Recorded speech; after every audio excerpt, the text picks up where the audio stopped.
मुंबईत भाजप विरुद्ध शिवसेना कार्यकर्त्यांमध्ये घोषणाबाजी पाहायला मिळाली। शिवसेना कार्यकर्त्यांना पाहून भाजप कार्यकर्त्यांनी घोषणा दिल्यात।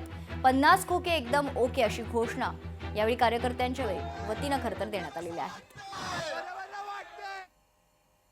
अशी घोषणा देण्या अगोदर एकदा देवेंद्र फडणवीस साहेबांना विचार, काय परिणाम आम्ही केला आमच्या बंडखोरीनंतर, आणि त्याचा परिणाम आज आपण जे सत्तेत आहोत ना, त्याचं मूळ कारण ते आहे।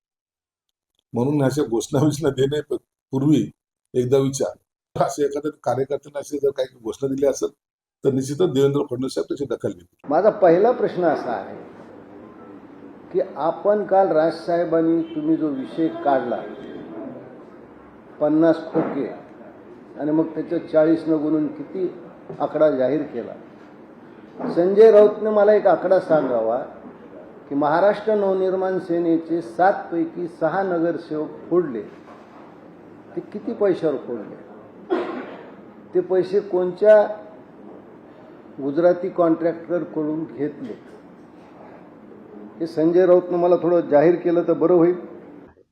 50 खोके एकदम ओके ही घोषणा आम्ही देत होतो, आता भारतीय जनता पार्टी देते। मधल्या काळामध्ये आमचे मराठवाड्यातल्या हिंगोलीच्या आमदारांनी सुद्धा हीच घोषणा शिंदे गटाविषयी दिली होती। 50 खोके एकदम ओके। आता सुद्धा खोके शिवाय दुसरं कोणतंच काम चालू नाही। ऍक्च्युली घोषणा आम्ही वैयक्तिक माझ्या मित्राला दिल्या होत्या। शिंदे साहेबांच्या बद्दल आम्हाला तसं काही म्हणायचंच नाहीये, आणि ज्या घोषणा होत्या त्या थोड्याशा चुकल्या, कारण आम्ही त्याच्यात दुरुस्ती करतोय आणि त्या माझ्या मित्रासाठी आहे।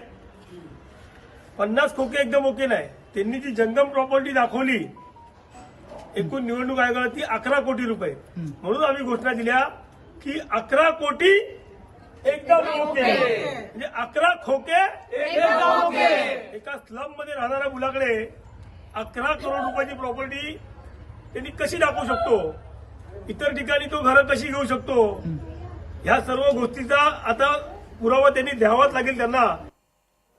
काँग्रेस नेते विजय वडेट्टीवार यांनी पुण्यातील गुंडगिरीवरून सत्ताधाऱ्यांवर टीका केली आहे। पुण्यातील सर्व गुंडांना सत्ताधाऱ्यांचा पाठिंबा आहे। गुंडांना वसुली एजंट म्हणून नेमण्यात आले। राज्यात गृह विभागाचा धाक राहिलेला नाही असं देखील वडेट्टीवार म्हणाले। पुण्यामध्ये अनेक गुंडांच्या टोळ्या प्रचंड सक्रिय आणि गुंडांच्या टोळ्यांना पूर्ण पाठिंबा सत्ताधाऱ्यांचा आहे। राजरोसपणे हे सर्व गुंड सत्ताधाऱ्यावर फिरतात, ते मग राष्ट्रवादी असू देत की भाजप असू देत, प्रत्येकाने गुंडांच्या टोळ्या पोसल्या आहेत आणि त्या टोळ्यांच्या भरोश्यावर राजकारण सुरू आहे। पोलिसांचा धाकच राहिला नाही। हे वाऱ्यावर सोडलाय गृह विभाग। केवळ भाषणं करा, टाइमपास करा, मोठमोठ्या वल्गना करा आणि खोटी आकडेवारी द्या। भारतीय जनता पक्षाची अवस्था पिंजरा चित्रपटातल्या मास्तराप्रमाणे झाली अशा शब्दात जयंत पाटील यांनी भाजपवर घणाघाती टीका केली आहे। हातात तुंतुडा घेऊन थांबलेल्या व्यक्तीप्रमाणे भाजपाची स्थिती आहे अशा शब्दात जयंत पाटलांनी टीकास्त्र डागलंय।